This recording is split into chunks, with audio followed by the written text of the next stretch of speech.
Hi everyone, good morning, and thanks to our friends at SVG for inviting me. I will be hopefully very informative, but probably not as entertaining as Jeff, so at least I'll strike one of the two. Let's see if I can get perfect.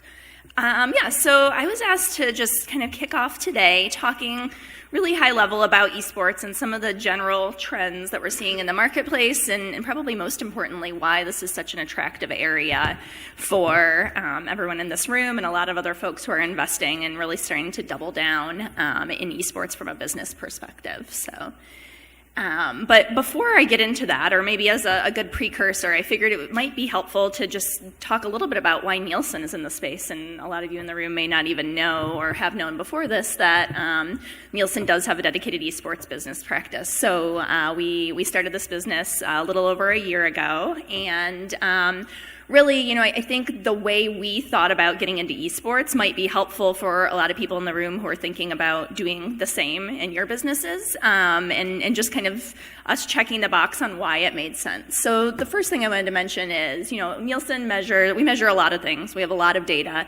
Most people know us for our TV ratings, and we're measuring audiences, right? So if people are watching content, we need to be where that content is. So for us, esports was a place where more and more eyeballs were going. We'll look at, these are people who are watching TV less, watching digital, and consuming things across digital more.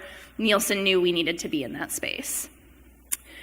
And we really saw esports as, certainly in its own right, something that was growing and, becoming its own form of entertainment and content. But we also recognize esports as a trend that is going to permeate the rest of entertainment as well. So I think esports is a really great opportunity if you can understand why fans are interacting with it, passionate about it, watching it in the way they are. It's something that we'll see more and more across traditional sport, music, other forms of entertainment, as all the digital transformation of things continues to evolve. And then we also wanted to make sure that we were providing something to the industry. So, Nielsen getting into space, that's great. Where we wanted was there value we could provide. And for us, what it came down to was being able to give third-party verification and really a comparison point for people to look at esports relative to all the other investment opportunities out there, whether that's from a sponsorship perspective, broadcast rights perspective, audience size perspective, whatever it may be, and really helping to give context and reliable data. And we thought, with all those things combined, at the end of the day, we would be adding tangible value to the industry. So I really encourage everyone in the room, as you're looking at esports, to think of, is there something I can add to esports that's not just me jumping on a trend, but is really going to, through my expertise and my company's knowledge, help move esports along further. And if that's the case, then I know there's a successful place for your business in the ecosystem. All right, so let's jump into kind of where we're at with esports today. Obviously, esports is no longer these small little LAN events in the basement of a hotel, but we're looking at major, large-scale productions. I'm sure many of you have seen, a couple mentions going into my session on BlizzCon, Worlds for League of Legends this past weekend. These are arenas that are being filled and production value that we're seeing that rivals anything in the traditional sport and broader entertainment infrastructure today. Now, why is that the case? First of all, esports is growing from an overall fan base perspective. So the next few slides I'm going to show is from data and survey work that Nielsen has fielded in the esports space. So in the US alone, 23% of esports fans have only become fans in the past year. That's an amazing growth rate. And if you think of fans of a number of other traditional sport, it's hard to think of a sport that is growing at that rate. We see that rate being similar, but also varying across a number of different markets, which I think is also kind of interesting and exciting about esports. And for anyone based in the US, thinking about the potential for esports, you really do need to think about it and look at it in a global perspective and understand that, it may be maturing in some markets, but we've got new markets coming on, whether it's South Africa, India, Saudi Arabia, where esports is just starting to take hold. And I think that's a really exciting thing to think about in this space, is how there are new markets coming on every day that are really going to build esports and make that growth rate continue for the longer term on a global scale. For the rest of this, I'm just going to focus on U.S. data, so these slides don't get too busy, but a number of these trends hold globally. And certainly, the second thing, or another huge thing driving the overall growth in esports is just how valuable the audience is, and that's where you really see the investment dollars coming in terms of looking at esports fans and saying, wow, these are heavily male, these are millennials who are becoming increasingly harder to reach because they're always on their phones and not watching linear TV as much. We've got some more data to speak to that in a bit. They have higher spending power than your average consumer, and they're even starting to build their own families, which means they have more of a sphere of influence, are buying more products for more people, and are going to be influencing their future family and children's entertainment habits moving forward. So really influential group, and obviously a demographic that if you're in broadcast or TV, everyone wants to be able to reach, and esports is a great way to reach them. Just another quick lay of the land before we get into some other broader entertainment consumption habits. I think it's helpful to think about when we talk about esports, people tend to kind of lump that in one big bucket of, esports. But esports is really very nuanced in the same way you wouldn't just talk about sports. And NFL is very different from NBA, is very different from EPL, that sort of thing. So really when we talk about esports, we have some really defined genres, and certainly even within that, games that fans are following, and there is some overlap, but you also have a lot of passionate fan bases who are really into just one particular esports title or genre of titles. And in the US, we typically see shooter titles and then MOBAs like a League of Legends or a Dota being the top two titles. I love this chart because, the top two genres. I love this chart because if you're looking at year over year growth of different genres, the Battle Royale genre, a year ago, less than a quarter of esports fans were following titles in the Battle Royale genre. Raise your hand if you've heard of Fortnite. Fortnite has doubled that in a year's time, which is really just amazing in terms of, number one, that title and its power. And keep in mind, Fortnite hasn't even had a specific esports scene built yet. That's coming in 2019. So I think that's just amazing for that title and for Epic Games. But also just kind of a good reminder of how dynamic esports is, which for a lot of people is exciting, right? A game that wasn't there last year can be one of the top titles this year. For others, it's a little scary in terms of, I don't know what's coming next and how do I stay on top of the trends. So just another thing to think about as you're thinking about esports is certainly it's a dynamic and changing marketplace, which can create some great opportunities, but also something that is really important to stay on top of trends, to stay relevant if you're playing in the space. All right, so the next thing I want to jump into is just looking at esports in the broader entertainment ecosystem. I think a lot of times people think of esports fans and think, well, they're primarily into esports. This is what they do, which for a lot of esports fans is the case, but esports fans weren't just doing nothing with their time, 5 years ago when esports wasn't as big as it is now. So I always encourage people to think about esports as part of the, one of many things esports fans enjoy. And if you think of it that way, I think you start to get a better and more well-rounded understanding of who that fan is. So the first thing to point out for esports fans is their passion is video games. So this is looking at how esports fans spend their time in a given week over a number of different entertainment and leisure activities.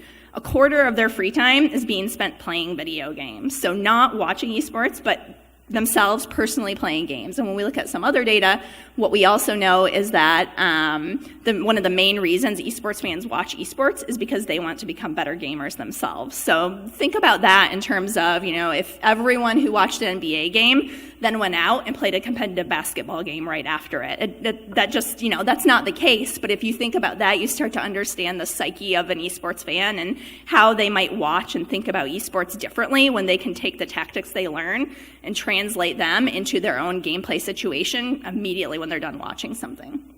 The second thing to point out is that these are very, very digital native consumers. If you look at how much time they're spending watching TV, they're not watching TV, which is a common misnomer for esports fans, but only 10% of their leisure time is spent watching TV. If you were to look at this on a general population scale, that number would be probably somewhere in the 40% range. So TV is becoming less of how they're spending their time, but they're spending it video games and online, whether it's on the internet, watching digital streams, that sort of thing. And then esports is actually, in terms of the time investment they spend watching it on a weekly basis, is not necessarily the main thing that they do, but really complements and supplements the time they're spending gaming.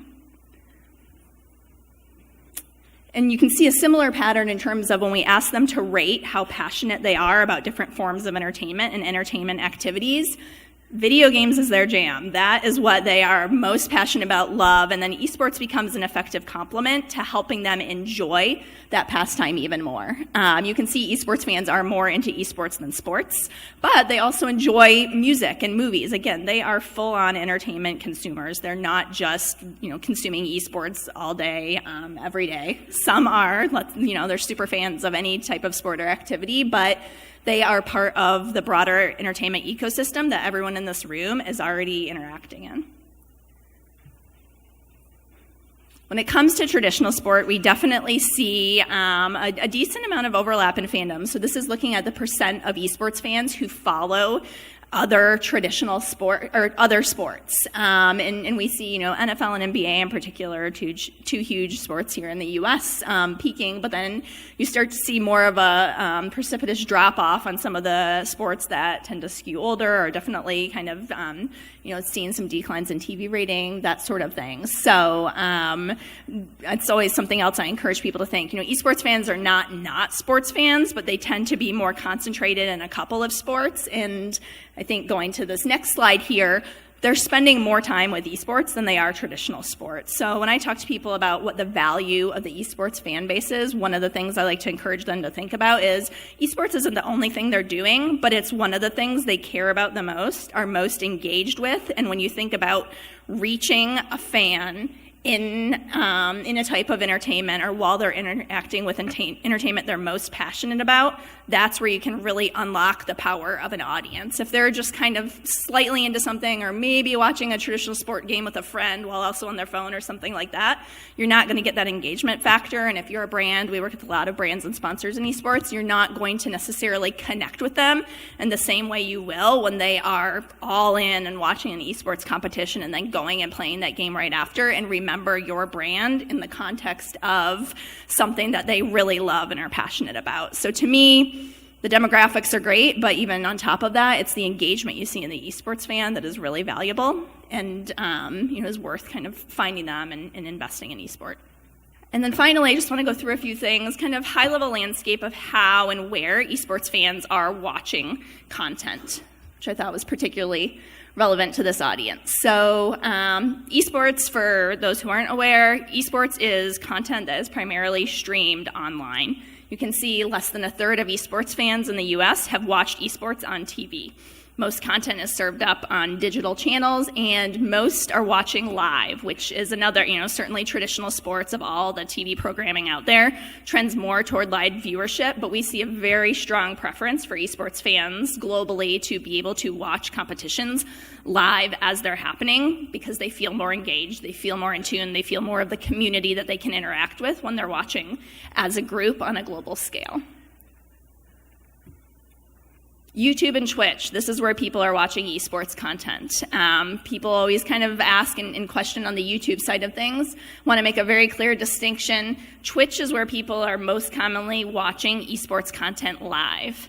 YouTube is where they go after the fact to watch video on demand. And I think that kind of recorded content, video on demand aspect of esports is often under-considered or not thought about as much. But if you think back to what I mentioned about esports fans watching esports to get better at a game, what better way to do that than go back and watch your, one of the top players over and over again playing a part of a map that you have difficulty with. So you start to see kind of that smaller form on-demand content consumption become important in the esports space, because fans can learn from it and take things away that they wouldn't necessarily do if they watched LeBron James dunk a basketball 10 times in a row.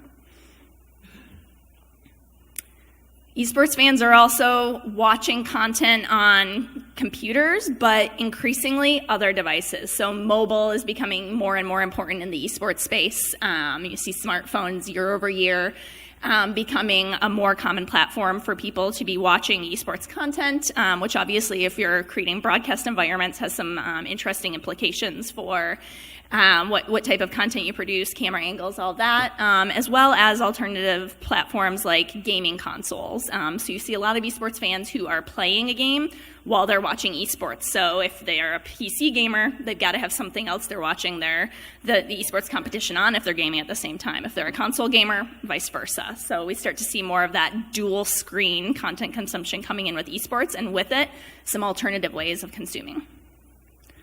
And then last thing I thought was interesting is there's been a lot of talk as of late of how do we better monetize the esports audience, especially when it comes to content. Will they pay to watch esports content?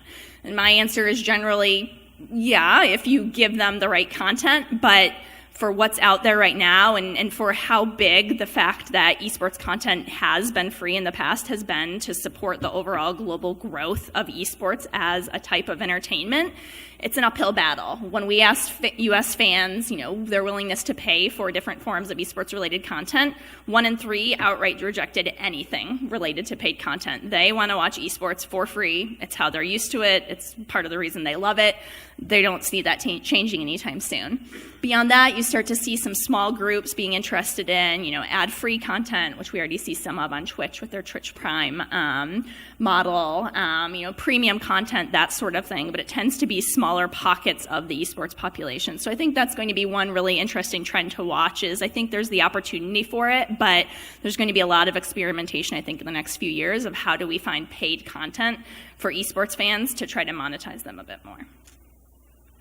We're going to skip questions to keep everything on track, but I'll be around throughout the day. Would love for anyone to find me, say hello. Happy to answer questions and connect. Contact information right here. And with that, I will hand it back to Jeff, and we'll keep things going. Thank you.